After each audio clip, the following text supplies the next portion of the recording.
Výborne, takže je otvorené, priatelia, nech sa páči, vstúpte. Vstúpte, nakupujte, tešte sa kvalitným službám. Mesto Levice musí byť centrom, je odsúdené na lídrovstvo regiónu vo všetkých oblastiach, čiže i v obchode. Mali sme mať rozvinutý obchod, rozvinuté pracovné príležitosti, kultúru, šport. No a samozrejme tento veľký obchodný areál prispieva k tomu, že skutočne sa takýmto centrom Levice stávajú. Som veľmi rád, že myšlienka, ktorá sa tu rodila na Zelenej lúke ešte prednedávnou, tu rástla slnečnica, keď sme začínali, nie je to tak dávno, určite si to pamätáte. Rozmýšľali sme vždy, ako budú Levičania reagovať na náš projekt, na našu myšlienku.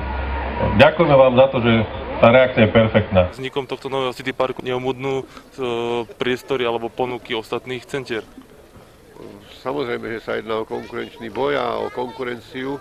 Nemyslím si, že tieto obchody, že by ich potreby pokryli zákazníci iba z Levic. Takže opakujem, že vzhľadom k tomu, keď pozrieme tie značky, ktoré sú tu, tak si myslím, že to už bolo na čase, aby prišlo aj do Levic. Aby nemuseli za týmito značkami obchodnými chodiť do iných miest, ako je Bystrica, Zvolen, Nitra, prípadne Bratislava. Takže určite to ovplyvní aj dianie v meste, ale ja si myslím, že obchody v meste by nemali byť tými charakteristickými veľkonákupnými obchodmi. Takže charakter tých obchodov v samotnom centre, aj tých pripravovaných a na periférii mesta sú odlišné aj pre inú skupinu obyvateľov. Takže je to proste konkurencia, je to údel súčasného zriadenia, takže musíme sa mu prispôsobiť. Ja sa o to viac teším z toho, že sme k vám, hlavne k Levičanom, ešte bližšie práve formou takéhoto krásneho obchodného centra. Ja vyslovujem radosť, že takéto centrum tu stojí a želám mu, aby dlhé roky malo spokojných zákazníkov a zákazníkov mali polepené ženky.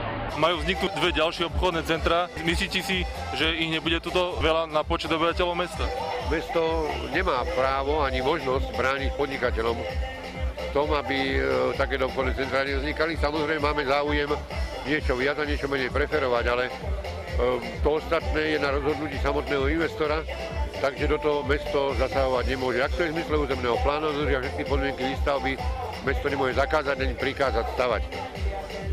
Ale opakujem, že tie obchodné centra, ktoré vzniknú v meste, sú úplne odlišného charakteru ako tie, ktoré sú na periférii.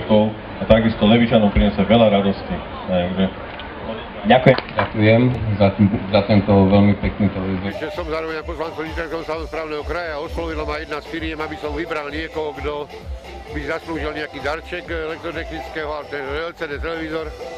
Tak som neváhal a v strede mesta máme takéto zariadenie Fenix, ktoré sa stará o chorých na sklerózu multiplex, stará sa o starších ľudí, takže využil som to príležitosť a odporúčil som, aby tento darček bol odoznaný práve tomuto zariadeniu.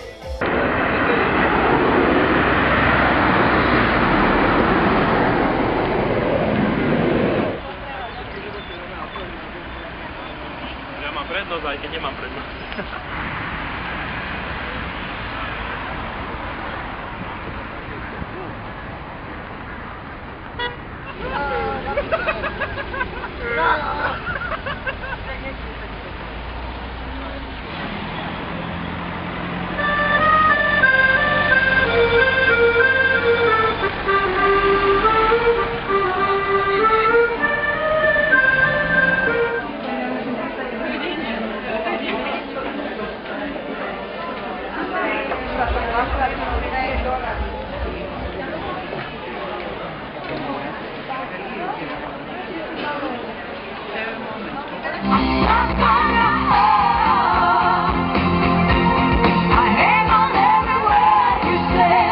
Nech tieto priestory všetkých, ktorí sa tu budú zdržiavať, požehná, ochraňuje Všemohúci Boh, Otec i Syn i Duch Svätý.